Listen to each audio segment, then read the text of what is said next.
एक बार की बात है, किसानों से नाराज होकर देवताओं के राजा इंद्र ने ऐलान किया कि अब धरती पर 5 वर्षों तक वर्षा नहीं होगी।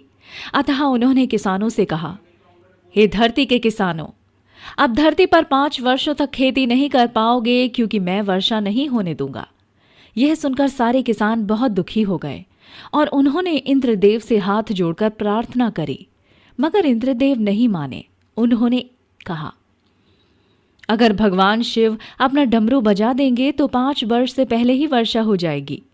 किसानों को उपाय बताने के बाद इंद्रदेव ने भगवान शिव के पास भी एक सूचना भिजवाकर उन्हें आगाह कर दिया कि वे 5 वर्षों तक अपना डमरू न बजाएं और किसान कितना भी प्रार्थना करे उनकी ना सुने।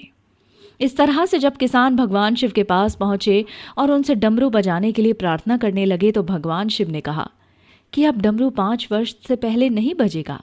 भगवान शिव के मुंह से इस तरह की बातों को सुनकर किसान बहुत ही उदास हो गए और उन्होंने एकजुट होकर 5 वर्षों तक खेती ना करने का निर्णय लिया।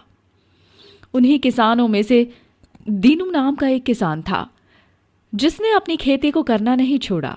वह रोज अपने खेत जुताई करता, उसमें बीज बोता और अपने खेतों में काम करता रहता था। दीनू को खेत में काम करते हुए देख गांव के सारे किसान उसका मजाक उड़ाने लगे। कुछ महीनों बाद दीनू से गांव के लोगों ने उसके परिश्रम का कारण पूछा। जब तुमको पता है कि 5 वर्षों तक वर्षा नहीं होगी तो अपना समय और बल क्यों इस खेत में नष्ट कर रहे हो? तब दीनू ने बड़े ही शांत स्वर में कहा, मेरे भाइयों, मुझे भी पता है कि 5 वर्षों तक वर्षा नहीं होने वाली है, लेकिन मैं यह काम अपने रोज के अभ्यास के लिए कर रहा हूं। अगर मैं 5 वर्षों तक खेत में काम नहीं करूंगा तो मैं खेती करना भूल जाऊंगा।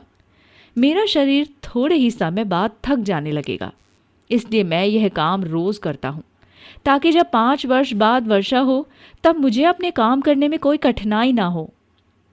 दीनू की बात कैलाश पर्वत पर बैठी पार्वती माँ ने सुन ली। उसकी बातें सुनने के बाद उन्होंने भगवान शिव से कहा, अगर आप भी 5 वर्षों तक डमरू नहीं बजाएंगे तो हो सकता है आप डमरू बजाना भूल जाएं। माता पार्वती की ऐसी बातें सुनकर भगवान शिव को चिंता होने लगी। उन्होंने अपना डमरू उठाया और देखा कि वह बजा पा रहे हैं कि नहीं। जैसे ही भगवान शिव ने उसे बजाना शुरू किया वैसे ही वर्षा होने लगी। दीनू जो अपने खेत में रोज काम कर रहा था, उसके खेत में खूब फसल उगाई। बाकी किसानों के पास पछताने के अलावा कुछ नहीं बचा था।